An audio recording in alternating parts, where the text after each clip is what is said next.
afternoon, and this is literally a hoot. This will be a lot of fun. It is one of my favorite parts of the Animal Welfare Conference. And it is a discussion on who has the better welfare.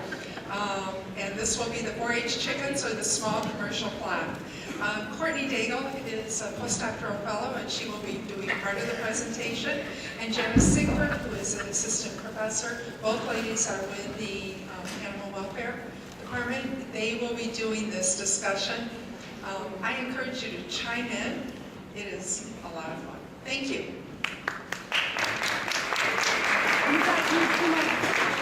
You need two microphones? Microphones would be good, yeah. I can use this one. Okay, hello everybody. Turn it off, sorry. Bottom button. 2 seconds. Yeah, that requires actually like 2 hands. Okay. I think I've done it. Yeah, I'm good. Okay, there was my test for the day. So, as Kathy said, I'm Janice Siegford in the Department of Animal Science, and I am fresh back from the 13th Intercollegiate Animal Welfare Judging Competition that was held at Guelph, and I would like to send kudos out to the Michigan State undergrad team, who did quite well in the competition, placing second. We had high point individual. And also to Chelsea Shively, former MSU grad, who coached the Colorado State teams to victory in the undergraduate division. Oh, and the vets team, you guys did well too. You came in third in the competition. So what we're doing today is sort of a quick and dirty rendition of what happens at the competition. For the competition and for some of the classes I teach, we use what we call virtual welfare scenarios. And what these are is hypothetical situations that are realistic, but not typically based on an actual farm or shelter or zoo, but stuff that we cobble together using scientific literature, pictures from multiple facilities, often the MSU farms are our guinea pigs, etc. And we put these scenarios together kind of to say, okay, if you have to assess, in this example, 2 poultry flocks, who are you going to give better welfare assessment to and why? So we put a bunch of things into these scenarios, like how many birds there are, sex ratios, ages, purposes, breeds, what the training of the staff may be, nutrition, housing, management, vet care, and then we try to put a lot of animal outcomes too. So how are the birds responding to these conditions? So what we're going to show you today is a scenario on 2 different poultry flocks, and then Courtney and I are going to present sample reasons in defense of each of these situations, okay? Now typically at the competition, what students have to do is they look through the scenario, which is what you guys are going to do too. They're going to have to figure out which group they think has the better welfare. We're going to ask you guys to do that too. And then they also have to do what's called making a cut, which for those of you that are familiar with judging, it's basically how big of a difference is there between these 2 facilities. So if the cut is really narrow, like a 1, there's very small difference in welfare between the 2 facilities. And the cut can go up to a 7, in which case any Joe off the street should be able to tell you that the welfare is better in this one situation, okay? So we're gonna go through this scenario the way we would do it in the student competition, which is gonna be flipping through the slides, giving you guys a chance to assess what's going on, jot some notes down, and then we're gonna get to the end, pause for about 5 minutes and let you guys make a decision, and then we'll see what actually Courtney and I will present first, our reasons. She's gonna take one flock and I'm gonna take another, and we're both gonna give reasons for why the welfare could be good. And then we'll see what you guys think, and then we'll talk about really overall who probably has the better welfare, okay? So that sounds, oh my gosh, how could we actually argue in either direction? Well, as you'll find out going through this, there may be pros and cons, and you have to figure out how to weigh those against each other. Okay, so with that, we'll start to go through the scenarios. So Courtney, do you want to just advance the slides? And Yes. Yes.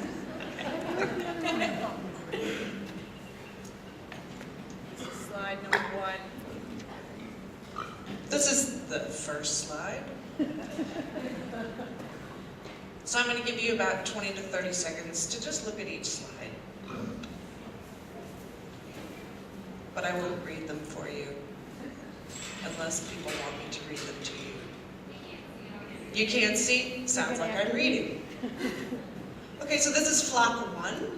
This is a fertile egg flock. This is a variation from the title that's in your program. So the first piece of information is that eggs contain viable embryos, which are provided to research facilities. This flock consists of 200 hens and 15 to 20 roosters, and they're of the highline brown variety. Very exciting. Okay, flock number 1 as well. It's raised on the floor with wood shavings, and these wood shavings are changed 2 times a year. They have access to wooden perches and 16 metal nest boxes, and both are readily used by the hens. In flock 2, this is an exhibition flock. It's 15 different breeds that are represented. Some are common, some are exotic. They're housed in pens with litter, and this litter is changed every 3 months. And each pen houses 4 hens and 2 roosters, and the pens are organized by breed. The personnel that work in these farms is described here. For flock 1, we have a manager with a bachelor's degree in poultry science and a master's degree in animal science. Flock 1's farm has 3 full-time employees and 3 part-time students that take care of the birds. For flock 2, the manager has a bachelor's degree in animal science and 10 years of exhibition experience. And this farm has 1 full-time and 2 part-time student employees. For flock 1, with regards to food and water, they're fed 1 time a day. They are provided a complete multigrain pellet feed provided ad lib, and there are 3 feeders in this facility. The water is supplied via a water line system, and there are 10 nipples. For flock 2, with regards to food and water, they are fed once a day. They're provided a commercial layer breeder diet pellet provided ad lib, and attention is paid to the addition of vitamins and calcium. And there's 1 feeder per pen. In this pen, there's 1 bell drinker per pen, which is cleaned twice a week. With regards to chick handling and rearing in flock 1, most eggs go to fertile egg research projects. The flock is replaced every 3 years from the internal flock. For flock 2, eggs are sold to buyers to be raised as exhibition birds. Enough are kept to replace the flock once a year. With regard to neonatal interventions, in flock 1, beaks are trimmed with an electric debeaker with a guide plate within 5 days of hatch. There are no analgesic agents used. Toes are not trimmed at flock 1, and combs are not dubbed. For flock 2, there are no beak trimming, no toe trimming, and no comb dubbing performed. For housing, in flock 1, the facility is well ventilated using large fans, and the facility measures 30 feet by 38 feet, or for the Canadians, that's 9 meters by 11.6 meters, and is cleaned in the spring and fall of each year. For flock 2, the pens are well ventilated. Litter is cleaned from pens every 3 months. Pens measure 4 feet by 10 feet, or 1.2 by 3 meters each. Here is a time budget example for the birds housed in flock 1. Does this side of the... Do you guys need me to read you the numbers? Yes, you can't see anything? Okay. Okay, so here we go. So for the behavior of other, it's 18%. Resting, 37%. Dust bathing, 3%. Eating, 4%. Drinking, 4%. Social interaction, 18%. Nest box use, 4%. And foraging, 12%. For flock 2, here's their time budget. 13% performing other behaviors. 10% mating behaviors. 10% in other social interactions, 4% in foraging, 5% in eating, 5% in drinking, 33% sleeping, 10% dust bathing, and 10% resting in the litter. With regard to human-animal interactions, for flock 1, these birds encounter caretakers during routine feeding, inspection and cleaning. Average flight zone upon slow upright approach is approximately 6 feet, or 1.8 meters.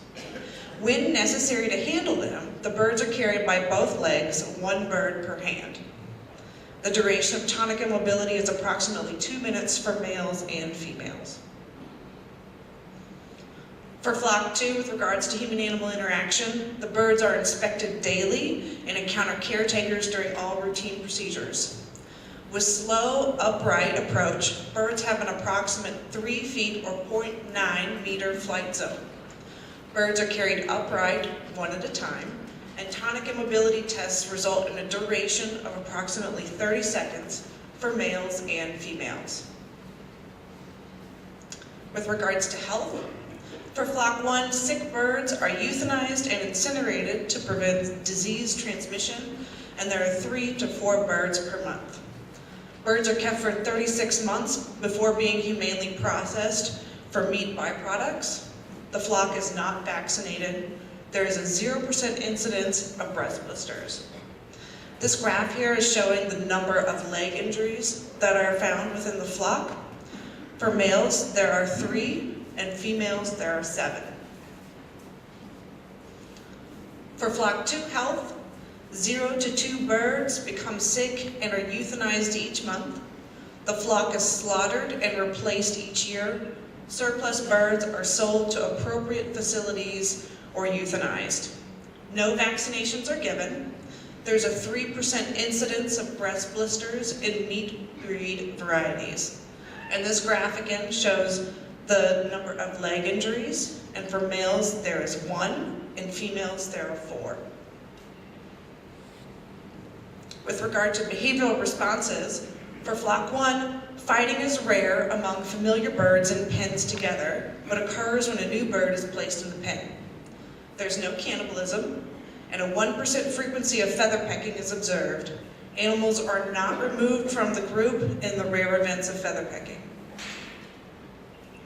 For flock 2 behavioral responses, there is approximately 1 rooster-rooster fight each day, which lasts approximately 60 seconds. Cannibalism is rare, if ever observed, and 10% of the birds show signs of feather pecking, and animals are removed in the event of feather pecking. For egg collection, in flock 1, egg collection occurs 2 to 3 times per day. The eggs are collected by hand. Floor egg incidence is approximately 9%. For flock 2, egg collection is done by hand 2 times a day. With regards to molting, for flock 1, molting is induced yearly.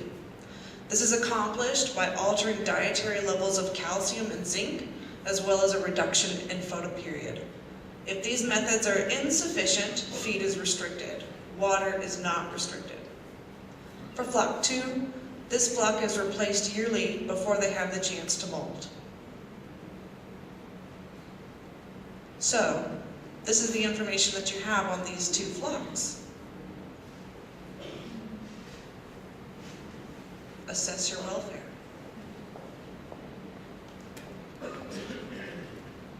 Okay, so take about 5 minutes to jot down some thoughts. You can talk with your neighbors if you want. Since it's not a formal judging competition, we'll let you communicate. Otherwise, there would be strict propriety observed. And instead of me presenting the reasons now for the fertile egg flock, we'll have another postdoc from the Animal Behavior and Welfare Group, Dana Campbell, do that. And Dana and Courtney both have conducted a lot of recent research on laying hens, so very well qualified to assess the welfare.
that everyone's very precise. We're not. Okay. So I just hold and push. Yeah. With a little red light chicken. Test. Hello? Have you all assessed your welfare of your flock? So, do we have any thoughts from the audience? Not everybody at once. Okay, so who thought flock 1 was better? Raise of hands. Flock 2? That is not everybody's hands. Undecided? At least they're honest. Yeah, it was a close one. Okay, so Dr. Campbell and I are going to present our reasons arguing that one flock could potentially have the better welfare than the other flock. So I'm going to let Dr. Campbell go first, and here she is. Thank you. So I rate the welfare of the fertile flock above that of the exhibition flock. And this is on the basis of available resources to them, specifically the nest boxes and the perches, the early management practices, so specifically the beak trimming, and then also their social environment.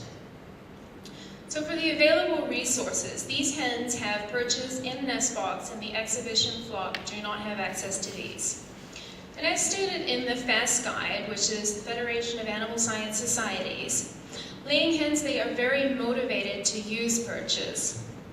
Now, also in Keeling in 2000, they would show that hens will actually work to gain access to perches at night, and 100% of the flock will prefer to perch throughout the night. And these perches, they can allow them to roost more comfortably. They can also escape off the floor to avoid aggressive hens. And the perches can facilitate exercise that will strengthen their bones.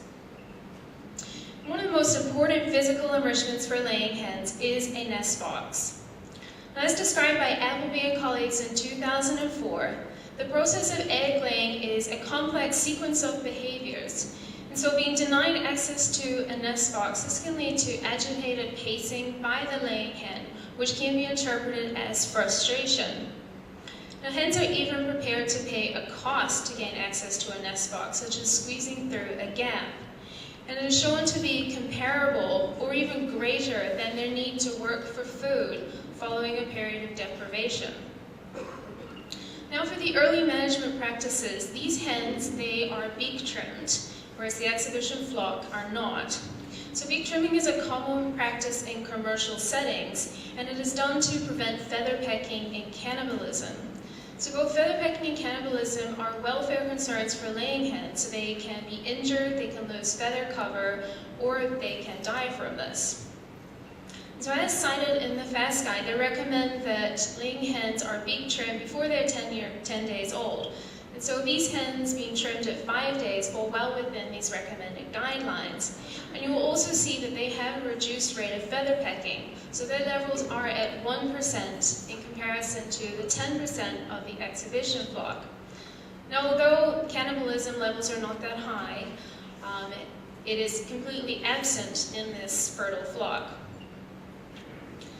And then finally, chickens, they are social animals. And so they naturally form small groups, and they can recognize individuals in these groups. And roosters can help with this. And so with the fertile flock, they have 15 to 20 roosters for the 200 hens. And so that's about 10 to 13 roosters, or 10 to 13 hens per rooster. And the FAST Guide, they recommend that it is one male for about 12 to 15 females. So this is close to that. And so roosters, they will typically defend territories, and then they also have a group of hens with them. And they can protect these hens from predators or protect them from other males. And so research by Odin and colleagues in Sweden, they show that when they place roosters with these laying hens, then there is a reduction in female aggressive behavior.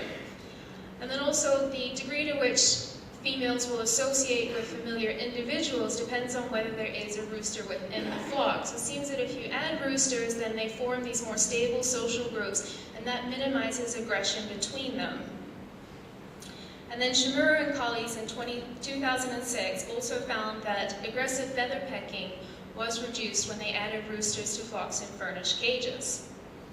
Now, I will grant that the exhibition flock, they had a smaller flight zone and then also a reduced length of tonic immobility.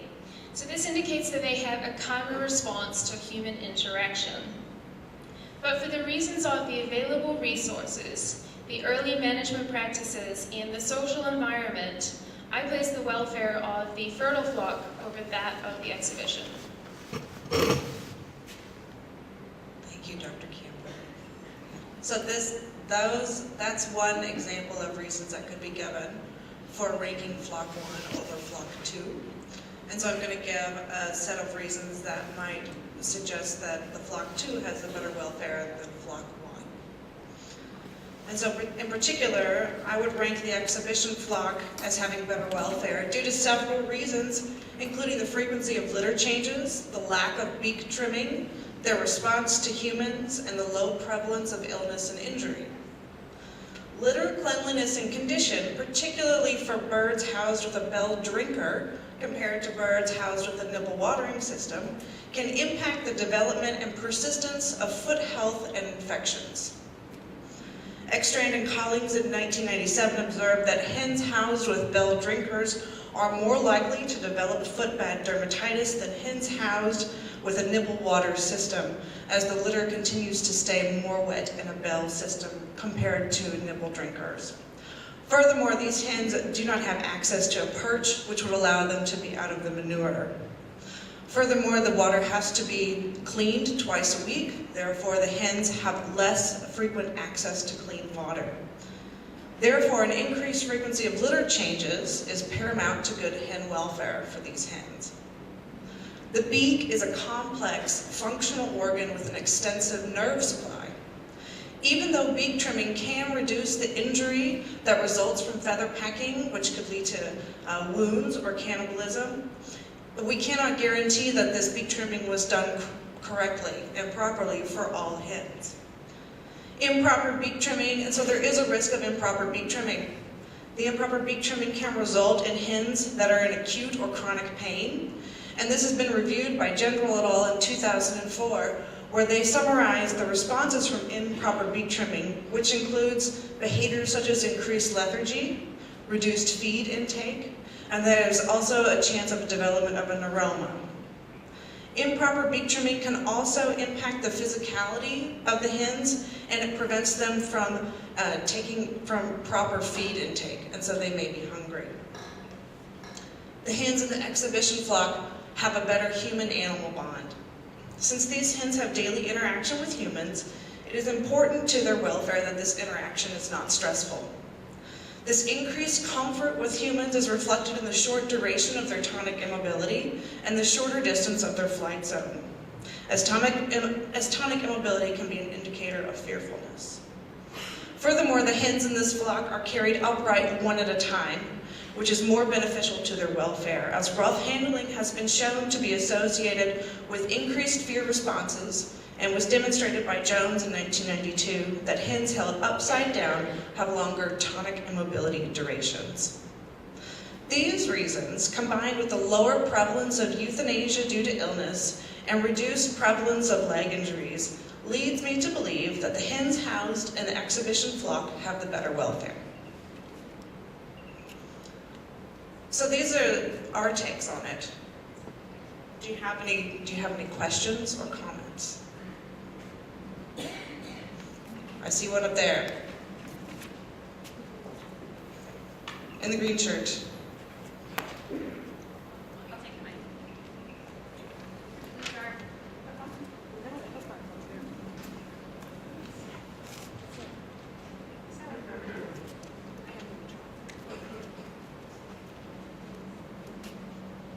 Those leg injuries, were they per year or per 100 or? That information's not given, and so Okay. that's part of the challenge. Okay, I guess that was like one of them, because obviously if it's per 100, then the first flock has a lower quality with that, but if it's per year, given the difference in numbers of the birds, then it might be closer to equal. Yeah, and that's part of the challenge, for the students to be able to interpret that and extrapolate that kind of information. That was just my question.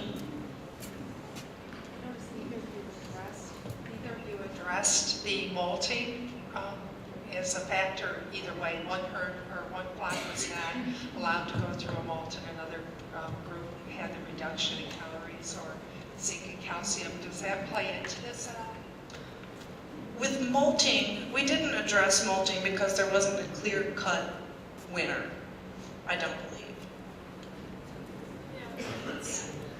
That's probably true, but at least with the laying hens I've worked with, by the time they reach the end of their cycle before they go into molting, then they're usually in not that good condition. So we probably would have said that the molting is not good, but then it depends how the molting is carried out. But yeah, there's not a lot of research out there for the molting process. I kind of think that the 3-year lifespan probably influences your illness rate.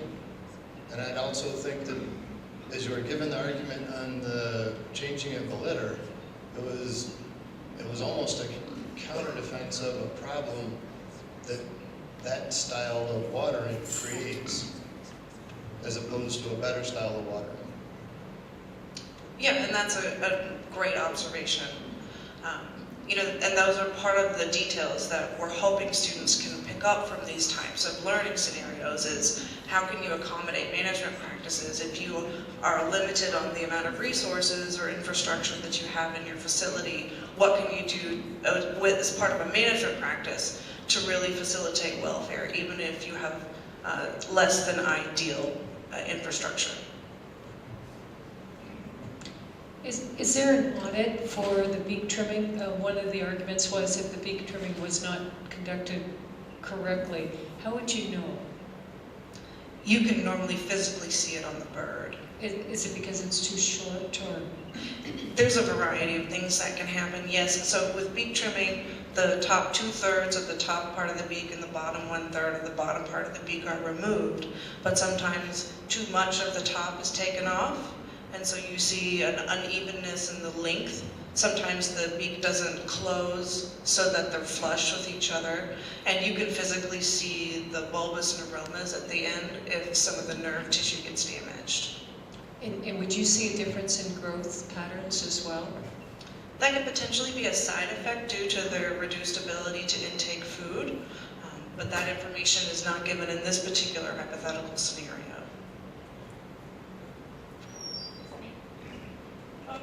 You stated that an increase in the human-animal bond was a positive due to in the exhibitions.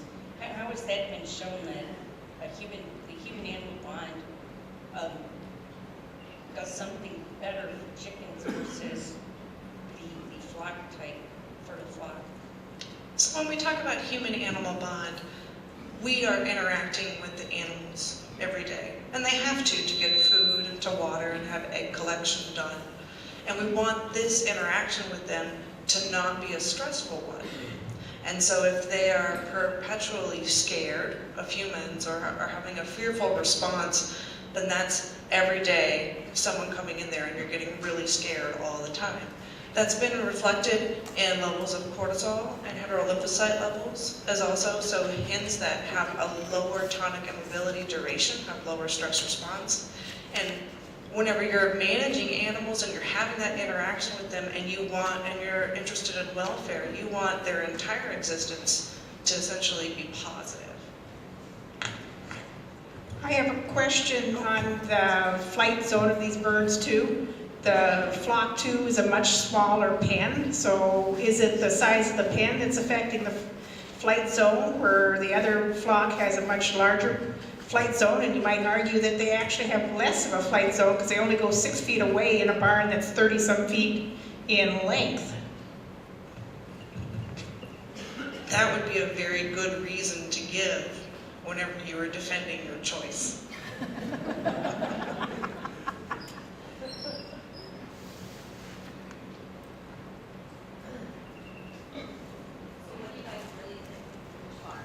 Which one do we really think? I think was that it was closer. So originally it was the exhibition flock was definitely better, but we changed things to try and make it a lot closer, just for the purpose of teaching people or showing them that it really can be weighing off a whole bunch of different factors.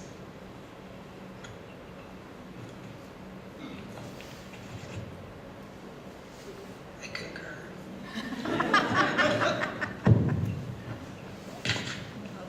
What is a breast blister, and is that a factor due to poor hygiene or something else? So I'm not a veterinarian, so please excuse my inaccurate description. So essentially they can get kind of a lesion on the breast where the keel bone is. You can see it can get a little inflamed and it can get a little sore. And so that can result from either impact with the perches or impact with litter and ammonia, higher concentrations of ammonia in the litter. So hens that spend a lot of time with their breast on a wet or ammonia-filled litter can sometimes develop these breast blisters.